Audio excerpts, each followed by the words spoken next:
11th anniversary. Bago sumapit ang araw na to, palagi nila akong tinatanong, excited ka na ba? Ang lagi kong sagot, hindi. Kasi hindi ko talaga alam. Hindi ko alam kung ano yung nararamdaman ko habang papalapit yung araw na to.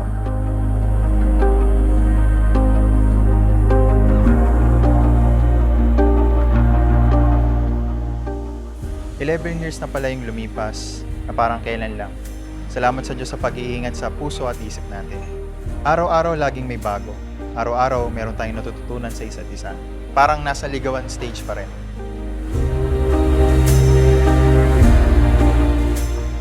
Si Tom kasi, siya yung tao na uunahin kanya bago yung sarili niya. Yun yung pinaka nagustuhan ko sa kanya. He is very selfless. Nasabi ko na siya na talaga nung nararamdaman ko na yung comfort and security na nararamdaman ko kapag kasama ko yung mama ko.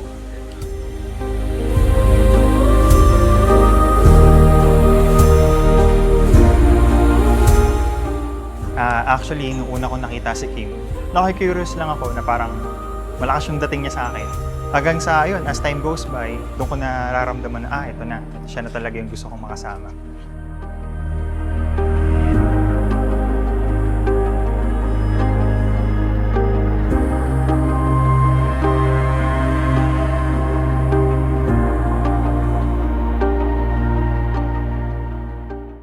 Gawin ninyo sa pag-ibig ang lahat ninyong ginagawa.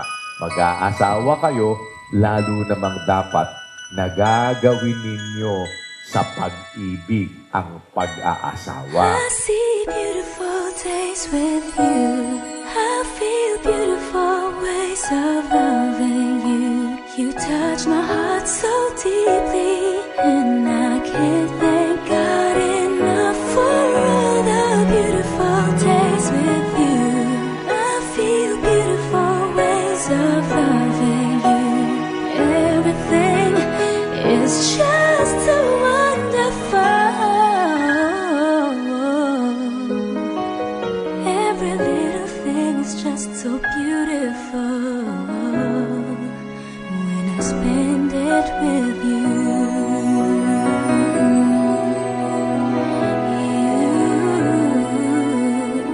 You came along in an unexpected time.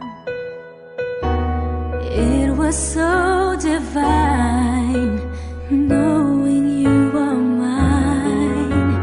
It feels so right when I look into your eyes. I never knew that love could make me feel this way. I can't wait for the day when I can truly say, By all means, kailangan ang mag-asawa ay magkasundo in every aspect. Ang nasa ng matwid, buti lamang. Kasi kung matwid ka, ang titignan mo, hindi yung nakakagalit. Dapat everyday ma-appreciate mo ang presence ng asawa mo. Ano ang duration ng contract? Ang contract natin po, hindi 2 years lang expire na. Ang contract natin, mga kapatid, is a lifetime contract. so beautiful when I spend it with you. Huwag niyong kalimutan yung kapaitan, kagalitan, pagkakaalit, kadaldalan, panglilibak, maalis nawa sa inyo, pati ng lahat ng masasamang akala.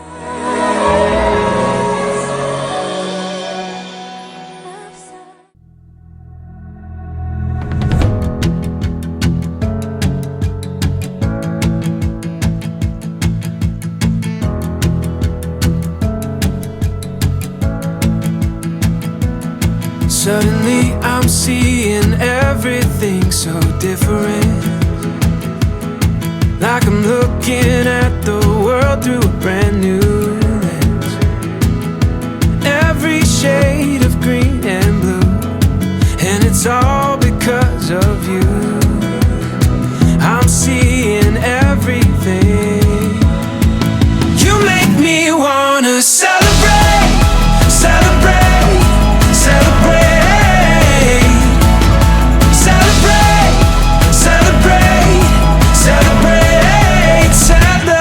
tonight. Ate is my roommate for 24 years.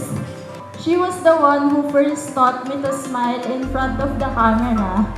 Noong time na yun, hindi okay yung mga relationships ko eh. Pero nung nakita ko silang dalawa, parang naisip ko, possible pala na magkaroon na, ayoko na! na magkaroon ng ganong klaseng relationship. Ganong katagal, ganong ka-healthy, ganyan ka-special. Huwag mawala sa inyo yung ang laging takbuhan nyo ay yung ang Diyos. Meron kayong problema sa ganito, panalangin mo na lagi. Meron tayong work, meron tayong career na maganda or ano. Pero ano yun secondary na lang yun. Sana gabayan tayo at pagkabayan. Kasi ang pagsubok to, mabigat talaga. Naunahan mo pa ako ikasal eh. Para kay Tom, very much welcome ka. At mama na ang itatawag mo, hindi na tita. Magmahal na kayo sa isa't isa, kaso kung pababayaan ng isa't isa. Wala ho akong mahihiling sa inyong dalawa kung hindi kayo agad ako ng apo. Okay ho ba?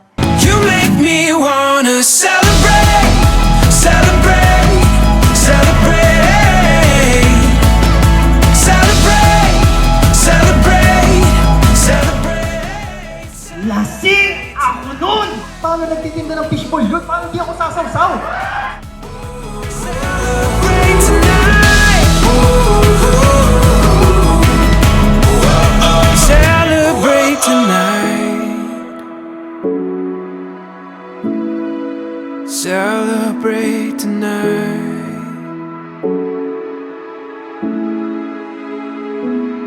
Like a picture that I've painted in